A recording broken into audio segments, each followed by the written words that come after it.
Hello students, आज हम chemistry start करने जा रहे हैं और केमिस्ट्री में सबसे पहले आपको मैं ये बता दूं कि जो पेपर में आपकी केमिस्ट्री बेसिकली पूछी जाती है उसका जो ज़्यादातर कंसेप्ट है वो आपका 11th-12th के थोड़ी सी हाई लेवल और 10th के बेसिक कंसेप्ट से मैच करता है, यानी इन दोनों के बीच में लाई करता है। और जो कंसेप्ट्स हैं वो इतने भी ज़्यादा हाई लेवल के 11th-12th के नहीं पूछे जाते, ना ही आपको बहुत बेसिक 10th लेवल की केमिस्ट्री पूछी जाती है।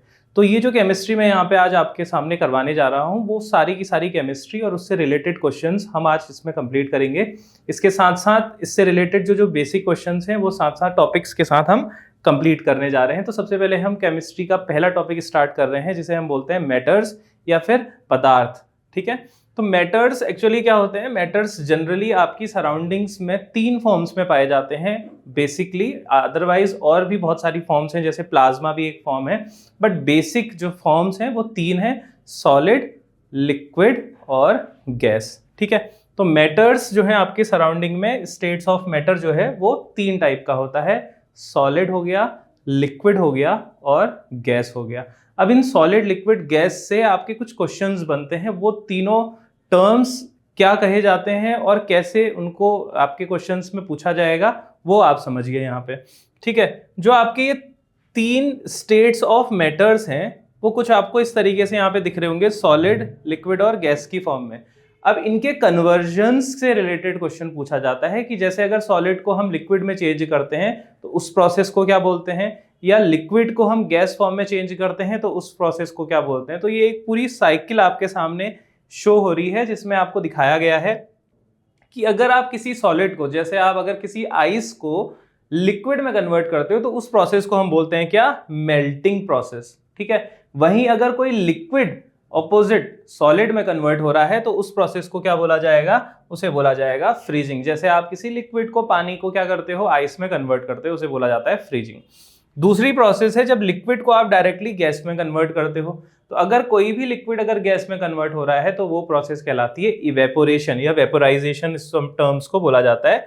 बॉइलिंग भी इसको बोल सकते हैं। तो इवेपोरेशन, वेपोराइजेशन या बॉइलिंग एक टर्म है जिसमें हम लिक्विड को डायरेक्टली गैस फॉर्म में कन्वर्ट करते हैं। वहीं इसका ऑपोजिट, अगर आपको किसी गैस को लिक्विड में कन्वर्ट करना होगा तो उस प्रोसेस को बोला जाएगा कंडेंसेशन। अब कंडेंसेशन की प्रोसेस जो है आपने बेसिकली अपनी जनरल लाइफ में देखी होगी।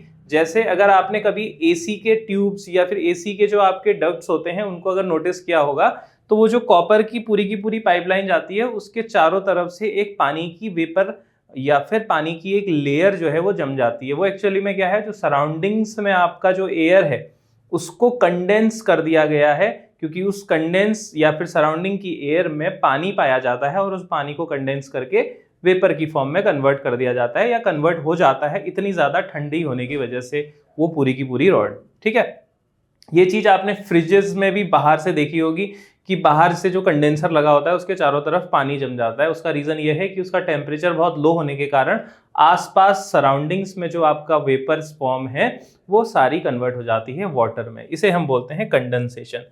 तीसरी प्रोसेस है, अगर आप किसी भी सॉलिड को डायरेक्ट गैस में या गैस को डायरेक्ट आप सॉलिड में कन्वर्ट करते हैं तो इस प्रोसेस को बोला जाता है सब्लिमेशन। हालांकि ये प्रोसेस में अगर आप गैस को सॉलिड में कन्वर्ट करोगे तो उस प्रोसेस को आप डिपोजिशन भी बोल सकते हैं। तो दोनों टर्म्स एक जैसे ही हैं, डिपोजिशन एल्स सब्लिमेशन। तो आपसे अगर पूछेगा कि किसी भी सॉलिड को डायरेक्टली गैस फॉर्म में कन्वर्ट करना है तो वो फॉर्म कहलाती है सब्लिमेशन, और वहीं अगर किसी गैस को आपको डायरेक्टली सॉलिड में कन्वर्ट करना है तो वो प्रोसेस कहलाती है डिपोजिशन। ठीक है, या सब्लिमेशन भी कहीं कहीं पे इस टर्म को बोल दिया जाता है। तो दोनों के टर्म्स आप ऐसे याद कर सकते हो कि दोनों, अगर गैस को सॉलिड में या सॉलिड को गैस में कन्वर्ट करना है तो वो एक प्रोसेस क्या कहलाएगी? सब्लिमेशन कहलाएगी। जैसे एज एन एग्जांपल, जो आपका आइस क्यूब्स होते हैं या फिर जो कार्बन आइस होती है, सबसे ठंडी फॉर्म होती है, उसको जैसे ही आप, जो आपके फायर एक्सटिंग्विशर्स में यूज होती है, उसे जैसे ही आप छोड़ते हो वो डायरेक्टली वेपर फॉर्म में या गैस फॉर्म में कन्वर्ट हो जाती है। ड्राई आइस भी जिसको बोला जाता है। तो ड्राई आइस डायरेक्टली सॉलिड से किस में कन्वर्ट हो रही है? गैस में कन्वर्ट हो रही है। तो इस प्रोसेस को बोला जाएगा सब्लिमेशन प्रोसेस। तो ये एक एग्जांपल है इसका। ठीक है, तो ये तीनों टर्म्स आपको याद रखने हैं। इसके अलावा इसमें कैसे प्रोसेस जो होती हैं उन सारी प्रोसेस के नाम आपको याद रखने हैं, क्योंकि इनसे क्वेश्चंस पूछ सकता है कि डायरेक्ट सॉलिड को गैस में कन्वर्ट करने वाली प्रोसेस को हम क्या बोलते हैं। तो एक तो ये वाला टर्म है जो आपको इस पर्टिकुलर टॉपिक में समझना है। इस चार्ट को एक बार ध्यान से देख लीजिएगा। अगला है इसी में ही गैसेस लॉ।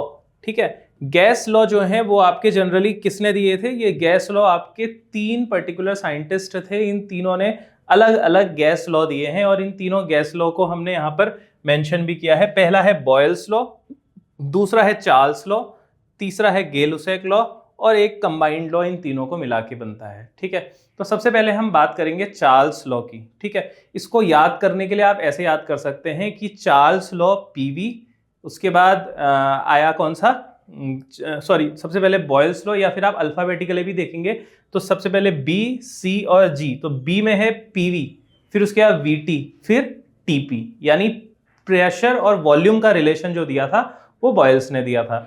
वहीं आपका वॉल्यूम और टेम्परेचर का रिलेशन था वो चार्ल्स ने दिया था, और गेल-लुसैक ने जो रिलेशन दिया था वो आपका टेम्परेचर और प्रेशर का रिलेशन दिया था। अब ये होता क्या है वो समझते हैं।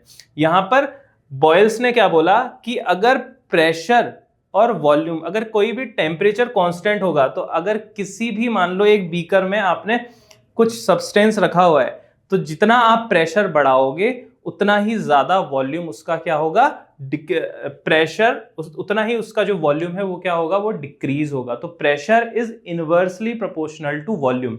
तो यहां पर जो बोल रखा है ये जो टर्म आया P1 V1, ये इस तरीके से आया, प्रेशर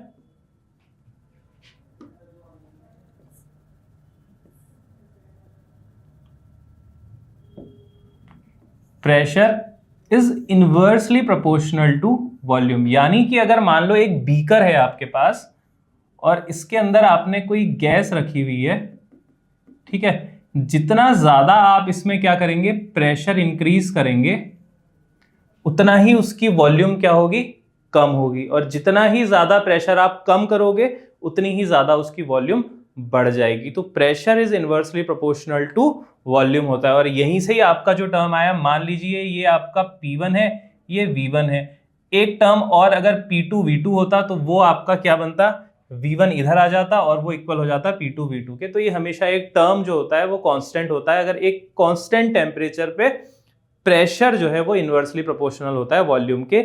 ये वाला टर्म बताया किसने, बॉयल्स लॉ ने। ठीक है, दूसरा टर्म जो है वो चार्ल्स ने बताया। चार्ल्स ने जो है V और T यानी वॉल्यूम और टेम्परेचर के बीच में रिलेशन बताया। उसने बोला कि अगर प्रेशर कांस्टेंट होगा तो अगर वॉल्यूम इंक्रीज करेगा तो टेम्परेचर भी इंक्रीज करेगा। यानी यहां पर उसने बोला कि volume is directly proportional to temperature होता है, PV VT। यानी आप क्या करेंगे, जितना ज्यादा टेम्परेचर बढ़ाओगे उतना ही ज्यादा उसकी वॉल्यूम बढ़ेगी। जैसे अगर मान लो किसी बीकर में कोई अगर लिक्विड रखा हुआ है, आप उसका टेम्परेचर बढ़ाते रहो तो वो वेपर की फॉर्म में ऊपर बढ़ता जाएगा। तो ये एक प्रकार से क्या है, उसकी वॉल्यूम इंक्रीज हो रही है, या फिर वो एक स्पेस जो है उसको घेरने का ज्यादा बढ़ रहा है। तो जैसे जैसे किसी भी चीज का टेम्परेचर बढ़ता है वो वॉल्यूम भी ज्यादा घेरना शुरू कर देता है। इसे बोला गया कौन सा लॉ, चार्ल्स लॉ। तो इसीलिए यहां पर V1/T1 इक्वल्स टू V2/T2, क्योंकि V1 T1 नीचे आ जाएगा और वो इक्वल हो जाएगा किसी दूसरे वाले बीकर में जिसमें V2/T2। तो ये हमेशा रेशियो क्या रहता है, कांस्टेंट रहता है। इसको समझाने के लिए मैं ऐसे भी बोल सकता हूं कि देखो ये V/T जो है वो कांस्टेंट रहेगा हमेशा। तो इसीलिए V1/T1 इक्वल होगा V2, यानी ये जो रेशियो है हमेशा किसी भी दो बीकर्स का हमेशा वॉल्यूम और टेम्परेचर का कांस्टेंट रहेगा। ठीक है, इसीलिए V1/T1 V2/T2 के इक्वल है।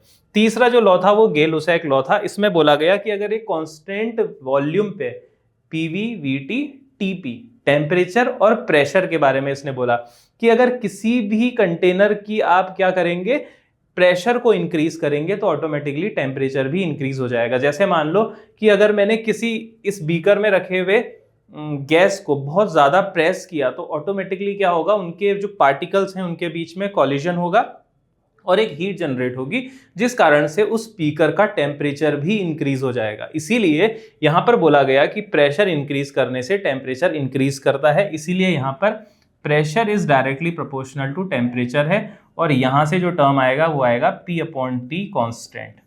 ठीक है, तो ये वाला जो टर्म था ये बताता है कि P1/T1 इक्वल्स टू P2/T2। तो 3 पर्सन्स थे, पहला था आपका बॉयल्स, दूसरा था चार्ल्स और तीसरा था आपका क्या, गै-लुसैक। इन तीनों ने प्रेशर, वॉल्यूम और टेम्परेचर का रिलेशन दिया। अब इस पूरे के पूरे जो लॉज हैं उनको कंबाइन करके एक कंबाइन लॉ बनाया गया जिसमें बोला गया P1V1/T1 इक्वल्स टू P2V2/T2। ठीक है, आइडियल गैस के लिए, आइडियल गैस जो होती है, यानी आइडियल गैस उस गैस को बोला जाता है जिसमें प्रेशर, वॉल्यूम और टेम्परेचर जो है एक साथ या फिर एक मतलब इनके चेंज होने से उन पे कोई फर्क नहीं पड़ता है। तो उस केस में क्या होता है कि PV इक्वल्स टू nRT, ये हमेशा एक रिलेशन रहेगा। PV प्रेशर इंटू वॉल्यूम का प्रोडक्ट जो है वो हमेशा इक्वल होगा N into R into T के। ठीक है, तो यहाँ पे R की एक कांस्टेंट वैल्यू होती है, N नंबर ऑफ मॉलिक्यूल्स होते हैं, T टेम्परेचर है, ये एक रिलेशन है। ठीक है, हालांकि इससे रिलेटेड आपसे इतना ज़्यादा डीप नहीं पूछेगा, बट ये रिलेशन आप याद रखना कि आइडियल गैसेस जो होती हैं उसकी जो इक्वेशन होती है गैस की वो होती है PV इक्वल्स टू nRT। ठीक है, अब यहाँ पर ये सारे टर्म्स आपको दे रखे हैं, ये आप देख सकते हैं। अच्छा, R को हम बोलते हैं आइडियल गैस कांस्टेंट। ठीक है, आइडियल गैस कांस्टेंट, इसकी वैल्यू आपको मेंशन करेगा, अदरवाइज एक कांस्टेंट वैल्यू होती है इसकी। यहां पर एक और टर्म है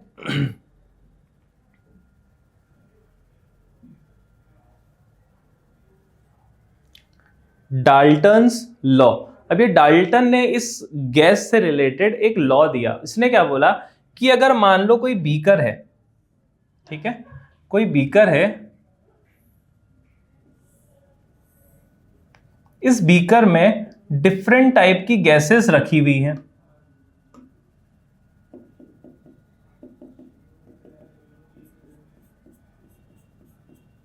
ठीक है, तो डाल्टन क्या बोलता है कि जो टोटल प्रेशर एक्सर्ट किया जाएगा उस मिक्सचर के द्वारा, यहां पर ये जो मिक्सचर है वो नॉन रिएक्टिंग गैसेस हैं, is sum of partial pressure of an individual gas. मान लीजिए कि ये गैस आपकी G1 गैस है और ये गैस G2 गैस है, तो इन दोनों के द्वारा जो प्रेशर लगाया जाएगा, अगर मान लीजिए इस गैस ने P1 प्रेशर लगाया है और ये वाली गैस ने P2 प्रेशर लगाया है, तो इन दोनों का प्रेशर जो होगा ओवरऑल वो P1 प्लस P2 होगा। ठीक है, तो यानी कि किसी भी बीकर में अगर किसी दो गैसेस को बंद किया गया है तो ओवरऑल जो प्रेशर होगा वो P1 प्लस P2, यानी कि उन दोनों गैसेस के प्रेशर जो एक्सर्ट किया जा रहा है इंडिविजुअली उनका सम के इक्वल होगा। ठीक है, तो ये डाल्टन ने बोला। लेकिन एक चीज यहां पर आपको ध्यान देनी है, उसने बोला है नॉन रिएक्टिंग गैसेस, यानी वो दोनों गैसेस एक दूसरे से रिएक्ट नहीं करनी चाहिए। अगर वो एक दूसरे से रिएक्ट कर देंगी तो यहाँ पर डाल्टन लॉ फेल हो जाएगा। इसी पे बेस्ड क्वेश्चन आपका आगे आप देखेंगे जब अभी मैं आपको क्वेश्चंस इससे रिलेटेड करवाऊंगा। ठीक है, तो ये पहला टॉपिक हो गया। इस पहले टॉपिक में हमने क्या क्या देखा, मैटर्स से रिलेटेड उनकी स्टेट्स, चेंजिंग ऑफ स्टेट्स, इसके अलावा लॉ, गैसेस लॉ, और साथ में आपका डेल्टन। ठीक है, डेल्टन का लॉ जिसमें उसने प्रेशर एक्सर्टिंग रिलेटेड पूरा का पूरा एक डेफिनेशन डिफाइन करी। ठीक है, तो ये है पहला टॉपिक। इसके बाद हम दूसरे टॉपिक की बात कर लेते हैं यहाँ पे।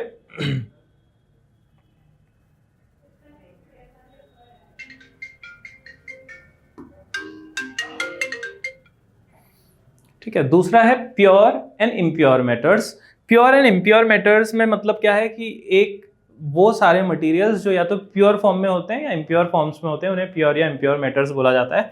ठीक है, यहाँ पर बेसिकली आपको कुछ टर्म्स समझने हैं और ये सारे टर्म्स में समझा के फिर आगे हम क्वेश्चंस पे बढ़ेंगे। सबसे पहले हम बात करते हैं मिक्सचर की। मिक्सचर कौन होते हैं? मिक्सचर उन सब्सटेंस को बोला जाता है जिनका कोई फिक्स फॉर्मूला नहीं होता है और साथ साथ वो टेम्परेचर के साथ चेंज हो रहे होते हैं। ठीक है, जैसे कि अगर आप किसी भी चीज का मिक्सचर, जैसे एग्जांपल के लिए आपके पास नीचे आएगा होमोजीनियस और हेट्रोजीनियस, दो प्रकार के मिक्सचर्स होते हैं। होमोजीनियस मिक्सचर्स में आपका जैसे मान लो कि वाटर में आपने कॉपर सल्फेट को मिक्स कर दिया, तो एक प्रकार का ऐसा मिक्सचर है जो होमोजीनियस है, यानी कि ये पूरा का पूरा उसमें मिक्स हो चुका है, आप उसको बहुत इजीली रिमूव नहीं कर पाओगे, वो बहुत प्रॉपरली दोनों एक दूसरे के साथ मिक्स हो चुके हैं। उसके लिए एक प्रॉपर प्रोसेस हमको फॉलो करनी पड़ेगी। तो इसे हम बोलते हैं वाटर और कॉपर सल्फेट के मिक्सचर को होमोजीनियस मिक्सचर, जिसमें किसी भी दो सब्सटेंस को मिक्स किया गया है बहुत प्रॉपरली।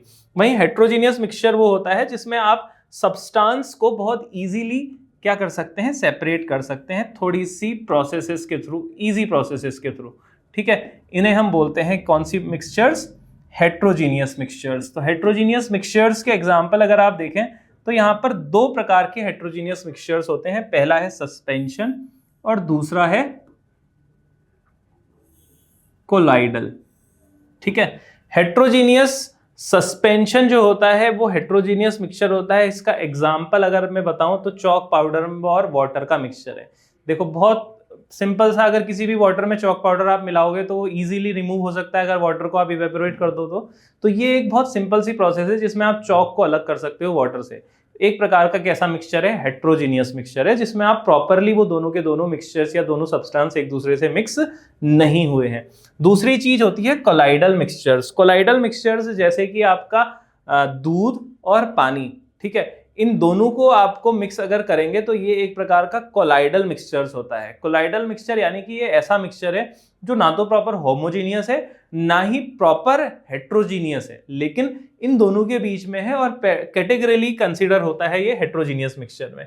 इसको बहुत इजीली कुछ प्रोसेसेस के थ्रू रिमूव किया जा सकता है। जैसे अगर आपने देखा होगा कि ब्लड्स में प्लेटलेट्स होती हैं, इसके अलावा WBC होता है, RBC होता है, तो हम क्या करते हैं कि ब्लड जब डोनेट होता है उसके बाद हम उसमें से प्लेटलेट्स रिमूव कर देते हैं। तो प्लेटलेट्स रिमूव करने की एक प्रोसेस है जिसके थ्रू प्लेटलेट्स रिमूव होते हैं।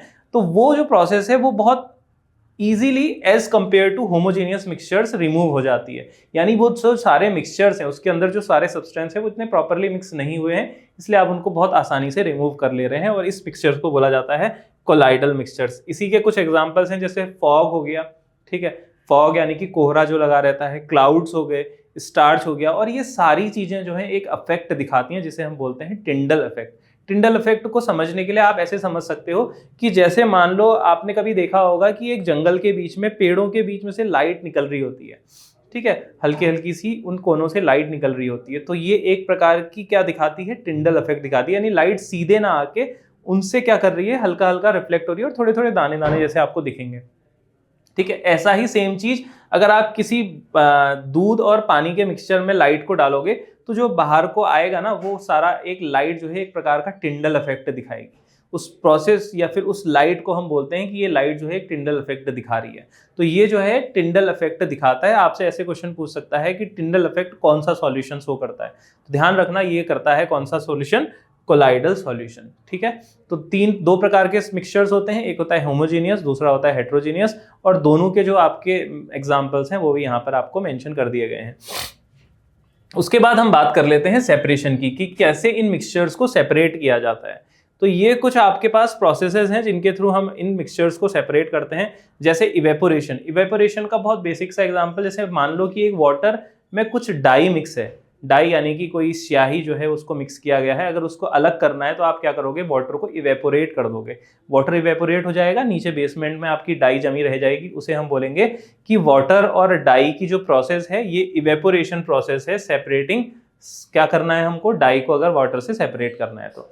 दूसरी प्रोसेस होती है जिसे हम बोलते हैं सेंट्रीफ्यूगेशन। सेंट्रीफ्यूगेशन की प्रोसेस जनरली यूज होती है, जैसे अगर मान लो आपने कभी देखा होगा कि एक दूध से ऊपर मलाई निकल जाती है, तो वो मलाई कैसे निकल रही है, जब आप किसी भी उसको ज्यादा फेंटोगे किसी भी लिक्विड को तो ऊपर से उसके मलाई जम जाएगी या फिर जो हैवी मटेरियल है वो ऊपर आ जाएगा।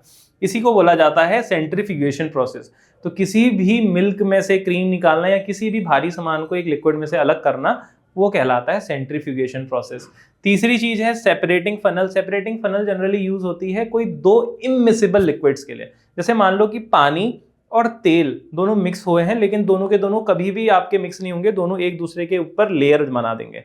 तो आपको क्या करना है कि पानी हमेशा क्या होता है, तेल जो है हमेशा वो पानी के ऊपर रहता है क्योंकि उसकी डेंसिटी कम होती है।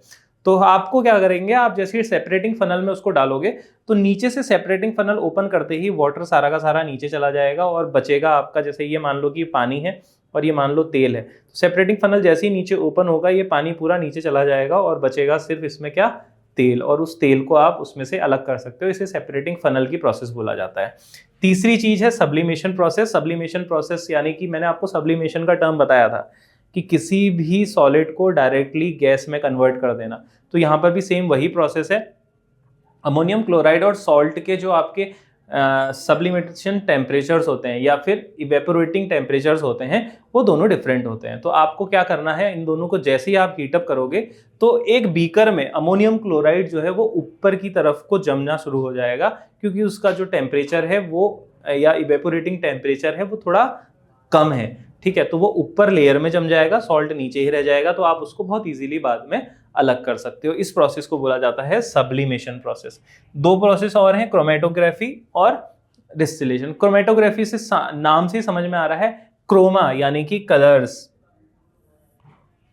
ठीक है, तो अगर किसी भी सब्सटेंस या किसी भी मिक्सचर्स में से अगर आपको कलर्स को अलग करना है, ठीक है, जैसे अगर मान लो कि किसी भी कपड़े में कलर जो है आपका मिक्स हो गया है, तो उन सारे कलर्स को अलग अलग करना है, तो उस प्रोसेस को हम बोलते हैं क्रोमेटोग्राफी। जैसे आपने कभी देखा होगा कि एक कपड़े में कुछ आते हैं, जैसे पेपर्स आते हैं, उसमें अगर आप कोई इंक डालोगे तो अलग अलग कलर्स में सेपरेट हो जाती है।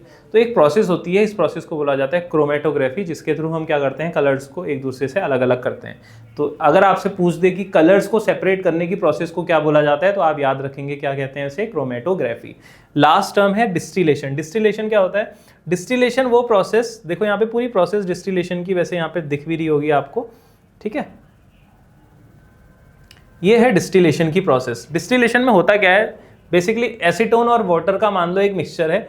यहाँ पर आपके पास एक बीकर में एसीटोन और वाटर को मिक्स किया गया है। अब क्या होगा, बर्नर के थ्रू, देखो यहाँ पर लिक्विड ये फॉर्म में है, और ध्यान देना एक प्रोसेस थी सब्लिमेशन। सब्लिमेशन में दोनों के दोनों किस फॉर्म में थे, सॉलिड फॉर्म में थे। यहाँ पे दोनों वाटर और एसीटोन लिक्विड फॉर्म में है। आपने क्या करना है, इन दोनों को बर्नर के थ्रू बर्न करना है। दोनों का टेम्परेचर अलग अलग होगा। तो यहाँ पर क्या होगा कि यहाँ से देखो कंटेनर जो है टेम्परेचर्स दोनों का अलग अलग होगा, एसीटोन और वाटर का। तो एक पर्टिकुलर जो सब्सटेंस है वो आपका क्या हो जाएगा, जल्दी गर्म होकर इवेपोरेट हो जाएगा, और उसे इसके थ्रू कलेक्ट करके यहाँ पर कंडेंस कर दिया जाएगा, कूल कर दिया जाएगा, और फिर यहाँ पर कलेक्ट कर दिया जाएगा। इस पूरी प्रोसेस को हम बोलते हैं डिस्टिलेशन प्रोसेस, जिसमें जैसे एज एन एग्जांपल एसीटोन और वाटर को आपका अलग किया जाता है।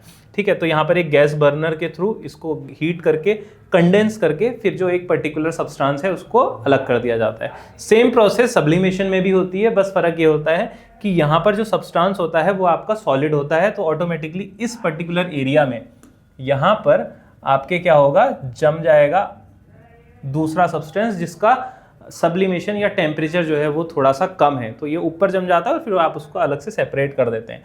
यहाँ पर जो है वो आपका वेपोरेट होता है, और वेपोरेट होकर उसको कंडेंस करके दोबारा से कलेक्ट कर लिया जाता है। ये एक प्रोसेस है जिसे हम डिस्टिलेशन बोलते हैं। एक इसी में ही प्रोसेस होती है फ्रैक्शनल डिस्टिलेशन। जैसे अगर आपने बेसिकली बहुत बार अपने जनरल लाइफ में और इवन कोरोना के टाइम पे भी देखा होगा कि ऑक्सीजन का जो प्रोडक्शन होता है वो बेसिकली फ्रैक्शनल डिस्टिलेशन से होता है। फ्रैक्शनल डिस्टिलेशन इसीलिए यूज़ होता है क्योंकि बहुत सारे सब्सटेंस ऐसे होते हैं जिनका जो टेम्परेचर डिफरेंस होता है वो बहुत कम होता है, तो उस केस में फ्रैक्शनल डिस्टिलेशन यूज़ किया जाता है, जिसमें थोड़े से इक्विपमेंट्स बढ़ा के उन्हें एक बहुत कम माइन्यूट टेम्परेचर के डिफरेंस में अलग अलग करके अलग अलग बीकर्स में कलेक्ट कर लिया जाता है। इस पर्टिकुलर प्रोसेस को हम बोलते हैं फ्रैक्शनल डिस्टिलेशन। जैसे कि ऑक्सीजन एयर से निकालनी है तो वो आपकी कैसी प्रोसेस है, फ्रैक्शनल डिस्टिलेशन है। क्रूड ऑयल का सेपरेशन जो है, क्रूड ऑयल यानी कि जो कच्चा तेल होता है उसमें से जो साफ तेल है उसे अलग करना है, तो उसके लिए भी कौन सी प्रोसेस यूज होती है, फ्रैक्शनल डिस्टिलेशन। ये इसीलिए क्योंकि जो दो मिक्सचर्स हैं, क्रूड ऑयल में जो आपका गैसोहॉल मिक्स है और उसके अलावा जो अदर सब्सटेंस है, उनके बीच में जो टेम्परेचर है, मेल्टिंग टेम्परेचर या फिर आपका वेपोराइजिंग टेम्परेचर, उसमें बहुत कम डिफरेंस है, और उस कम डिफरेंस की वजह से आपको क्या यूज करना पड़ता है, फ्रैक्शनल डिस्टिलेशन। ठीक है, लास्ट है क्रिस्टलाइजेशन। क्रिस्टलाइजेशन की प्रोसेस क्या होती है, क्रिस्टलाइजेशन की प्रोसेस होती है जिसमें आपको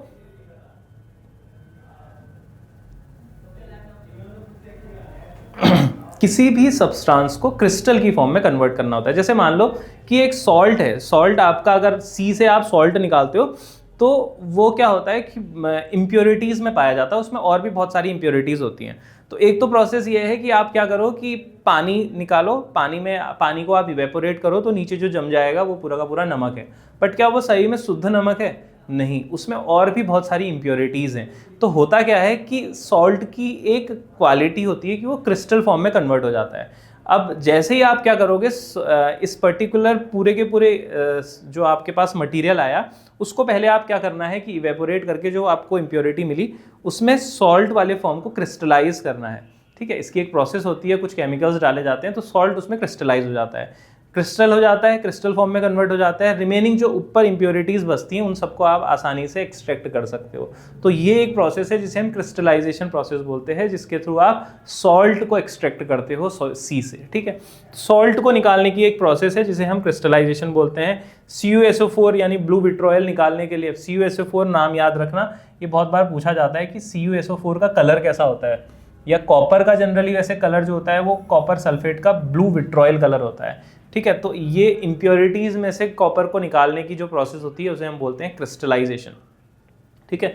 तो समझ में आया क्रिस्टलाइजेशन की प्रोसेस। क्रिस्टलाइजेशन का मतलब यह है कि एक किसी पर्टिकुलर सब्सटेंस की क्वालिटी जो क्रिस्टल फॉर्म में कन्वर्ट हो जाए, तो ऑटोमेटिकली जैसे ही आप उसको क्रिस्टल फॉर्म में कन्वर्ट करोगे तो क्या होगा कि रिमेनिंग इम्प्योरिटीज़ उसमें, जैसे मान लो कि अगर आपने सी से सॉल्ट निकाला तो उसमें मिट्टी और भी धूल धड़ाका बहुत चीज़ें उसमें ऐड होंगी।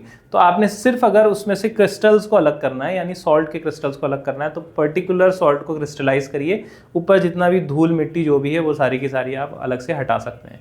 तो ये जो प्रोसेस है इसे बोला जाता है क्रिस्टलाइजेशन की प्रोसेस, ठीक। तो ये सारी प्रोसेसेस हैं इम्प्योरिटीज़ अलग करने की, या फिर सब्सटेंस मिक्सचर्स में इम्प्योरिटीज़ को सेपरेट करने के लिए, ठीक है। अगला जो है वो से हम बोलेंगे प्योर सब्सटेंसेस क्या होते हैं। प्योर सब्सटेंसेस का जनरली फिक्स फार्मूला होता है और साथ में ये चेंज होते हैं टेम्परेचर के साथ। मिक्सचर्स का देखो कोई फिक्स फार्मूला नहीं होता, ठीक है। ये टर्म आपसे बोल भी सकता है कि मिक्सचर और प्योर मिक्सचर में कुछ स्टेटमेंट्स दे देगा, ठीक है।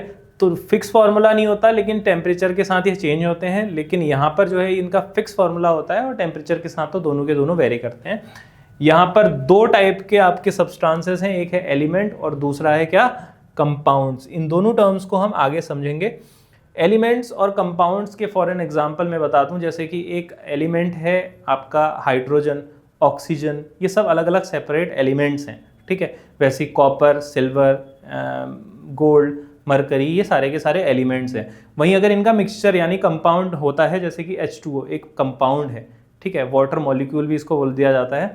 वैसे ही आपका ऑक्सीजन मॉलिक्यूल है, लेकिन अगर इन दोनों ऑक्सीजन को और हाइड्रोजन को मिला दिया जाए तो एक प्रकार का कंपाउंड बन जाएगा, ठीक है। तो अलग अलग सब्सटेंस को मिला के कंपाउंड बनता है और सेम एलिमेंट्स को मिला के एक मॉलिक्यूल बनता है, ठीक है। तो ये सारे टर्म्स हैं, ये प्योरिटी में आते हैं और इनको हम आगे वाले टर्म में एटम्स एंड मॉलिक्यूल्स में समझेंगे, ठीक है।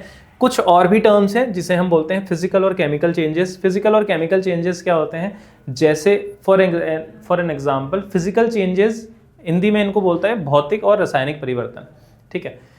तो फिजिकल चेंजेस क्या होते हैं, जैसे मान लो कि अगर आपने सिंपली एक वाटर में पानी को मिक्स किया, वाटर में आपने सॉल्ट को मिक्स किया या शुगर को मिक्स किया, तो एक सिंपल सी प्रोसेस है जिसमें आप बाद में वाटर को इवेपोरेट करके सॉल्ट या शुगर को एलिमिनेट कर सकते हो या रिमूव कर सकते हो।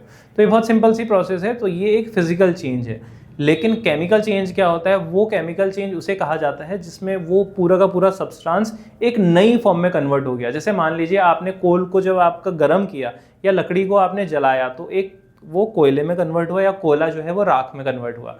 तो क्या आप राख को दोबारा से कोयले में कन्वर्ट कर सकते हैं? नहीं। तो यहाँ पर कार्बन डाइऑक्साइड जो है वो जनरेट हुई है और वो कार्बन डाइऑक्साइड आपकी कहाँ मिक्स हो चुकी है, गैस में कन्वर्ट हो चुकी है। तो इस पूरी प्रोसेस को, यानी जिसमें रिएक्टेंट्स मिलके एक नया सब्सटेंस बना दें, उस हम प्रोसेस को बोलते हैं केमिकल चेंजेस। तो केमिकल चेंजेस के भी कुछ एग्जांपल्स आपसे पूछ सकता है और उससे रिलेटेड कुछ क्वेश्चंस भी आपसे पूछेगा यहाँ पे, जो हम आगे क्वेश्चंस में देखेंगे, ठीक है। और लास्ट कुछ और टर्म्स है जो आपको समझने हैं। जैसे अगर मान लो एक ये बहुत बेसिक सा टर्म पूछा जाता है कि अगर किसी मिक्सचर में हम किसी पर्टिकुलर सब्सटेंस को मिला दें, जैसे अगर मान लो वाटर में आप सॉल्ट या शुगर को मिला दें, तो उसके फ्रीजिंग, बॉइलिंग और मेल्टिंग पॉइंट में क्या फ़र्क पड़ेगा। तो ये चीज़ आपको ध्यान देनी है। तो सबसे पहली चीज़, अगर मान लो कोई बीकर है, उसमें पानी रखा हुआ है, उस पानी में आपने क्या करा, सॉल्ट को मिक्स कर दिया।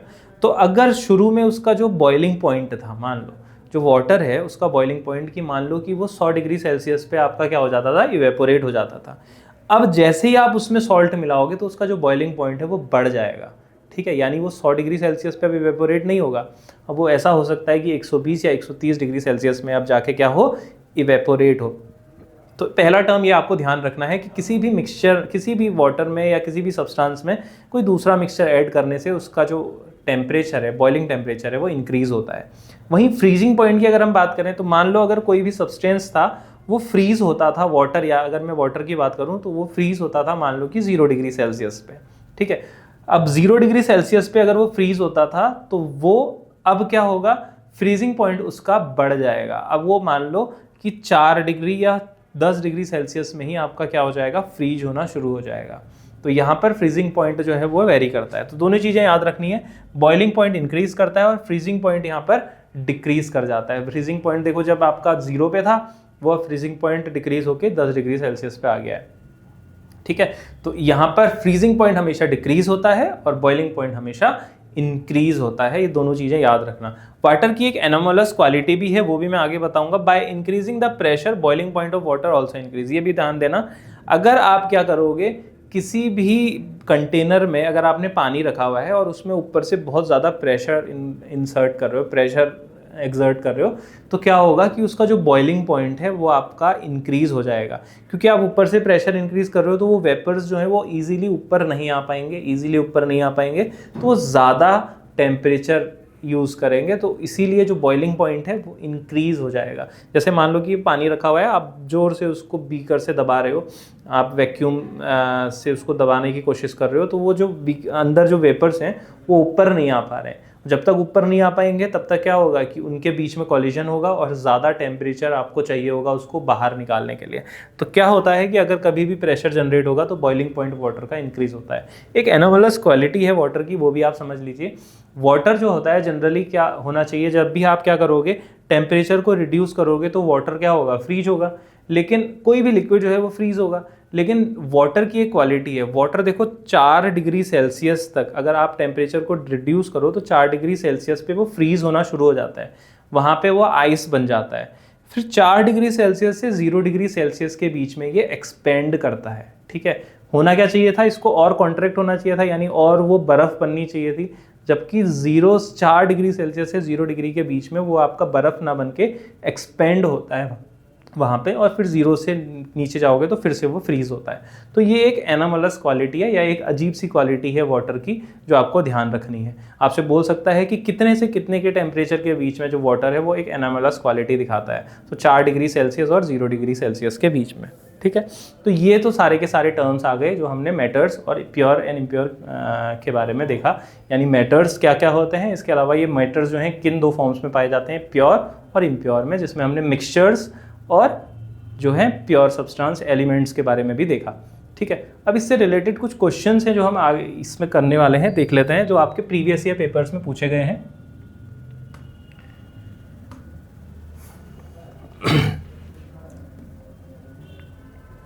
पहला क्वेश्चन है, अगर equal masses of helium and neon are placed in a sealed beaker, ठीक है, यानी हीलियम और नियॉन के जो आपके सब्सटेंस हैं उनको अगर इक्वल मासेस को प्लेस कर दिया जाए एक सील्ड कंटेनर में, तो partial pressure of helium if the total pressure in the container is 6 atmosphere. यानी यहाँ पर ये डेल्टन लॉ मैंने आपको बताया था, तो डेल्टन लॉ से रिलेटेड एक क्वेश्चन है। ये बोल रहा है कि एक कंटेनर में हीलियम और नियॉन को मिक्स किया गया है। अब हीलियम और नियॉन का जो कंबाइंड मिक्सचर है, अब देखो हीलियम और नियॉन दोनों के दोनों क्या है, एक नोबल गैसेस हैं और दोनों एक दूसरे पे इमिसेबल हैं। तो अगर इन दोनों को आपने क्या करा, एक कंटेनर में डाला, तो दोनों ने मिलकर एक 6 एटमॉस्फेरिक प्रेशर का प्रेशर यहाँ पर जनरेट किया। आपको बताना है कि इसमें पर्टिकुलरली आपका कौन सा हीलियम का प्रेशर कितना होगा। तो इसके लिए आपको बस क्या पता होना चाहिए, इसके लिए आपको पता होना चाहिए हीलियम और नियॉन का एटॉमिक नंबर। अगर एटॉमिक नंबर पता है तो ऑटोमेटिकली आप बता सकते हैं, या एटॉमिक मास अगर आपको पता है तो आप बता सकते हैं कि उनके रेशियोज मास के कितने हैं, और जितना मास होगा उसी के रिस्पेक्ट में उनके द्वारा प्रेशर जनरेट होगा, ठीक है।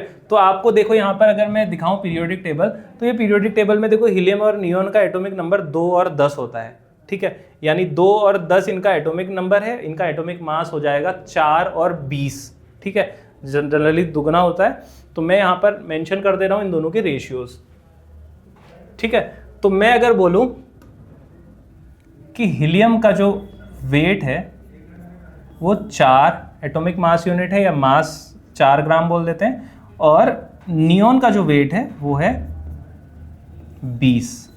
इन दोनों का अगर आप रेशियो निकालोगे तो वो कितना आएगा, 4/20 यानी 1/5, ठीक है। 1/5 आ गया।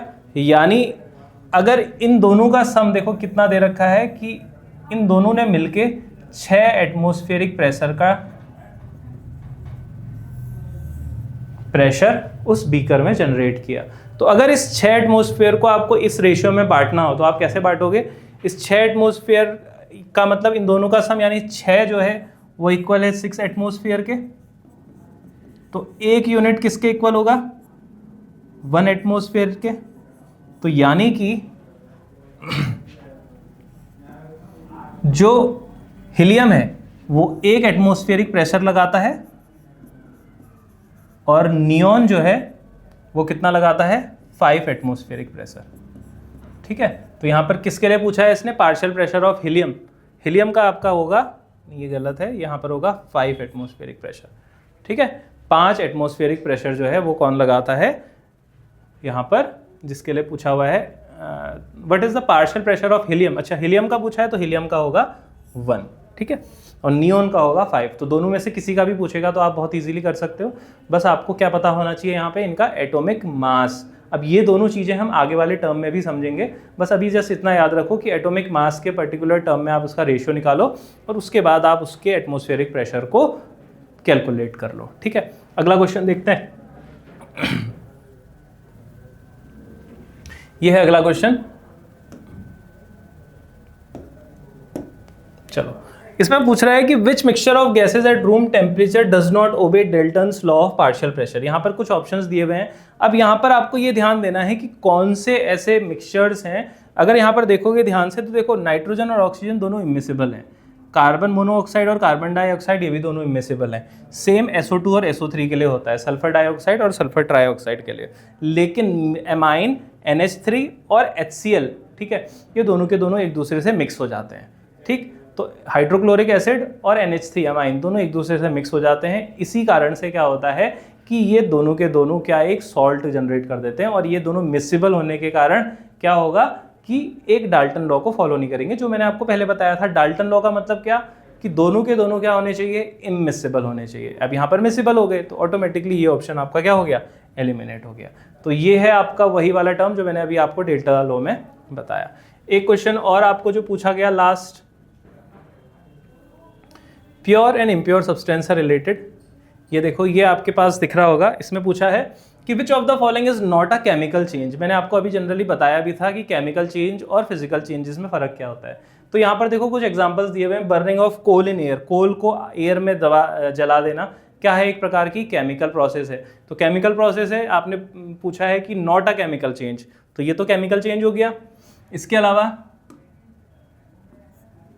Fermentation of sugar cane juice, sugar cane juice का फर्मेंटेशन, यानी आपकी जो शुगर केन होती है, शुगर केन यानी कि गन्ने के थ्रू जो जूस निकलता है उसको फर्मेंट करना है, तो उससे क्या जनरेट होता है? एल्कोहल जनरेट होता है। जो आपकी शराब होती है या एल्कोहल होता है, इथेनॉल होती है, वो शुगर केन से बनती है। और भी बहुत सारी प्रोसेस हैं, वीट से बनती है, बार्ले से बनती है, बट फर्मेंटेशन जो प्रोसेस है वो एक पर्टिकुलर शुगर केन को कन्वर्ट कर देती है दूसरी फॉर्म में।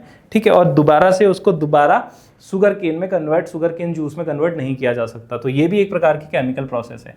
आयरन की रस्टिंग भी एक प्रकार की केमिकल प्रोसेस है, जिसमें आयरन जो है वो रस्ट हो जाता है, यानी कि ऑक्सीडाइज होके, रस्ट होके वो दूसरी फॉर्म में कन्वर्ट हो जाता है। तो इसीलिए ये भी एक प्रकार की केमिकल चेंज है। लास्ट है आपका crystallisation of table salt from sea water. ये एक बहुत सिंपल सी प्रोसेस है जिसमें आपने वाटर को क्रिस्टलाइज कर दिया और फिर उसके बाद अलग कर दिया। क्या आप दोबारा से उसको वाटर में सी में मिक्स कर सकते हो? कर सकते हैं। तो वो एक प्रकार की कैसी प्रोसेस है? फिजिकल चेंज है। तो इसलिए इसका आंसर क्या होगा? डी। ठीक है, आगे बढ़ते हैं। ठीक है, तो यहाँ पर ये आपके क्वेश्चंस कंप्लीट हो जाते हैं इस पर्टिकुलर टॉपिक के। आप इसको एक बार रिवाइज करिए, इससे रिलेटेड और भी जो एक्स्ट्रा एग्जांपल्स हैं, एक्स्ट्रा क्वेश्चंस है, उसको आप कवर कर सकते हैं इस पर्टिकुलर टॉपिक से। ठीक है, तो अभी इसको यहीं पे कंप्लीट करते हैं। आगे नेक्स्ट लेक्चर में हम देखेंगे एटम्स एंड मॉलिक्यूल्स। ठीक है, थैंक यू।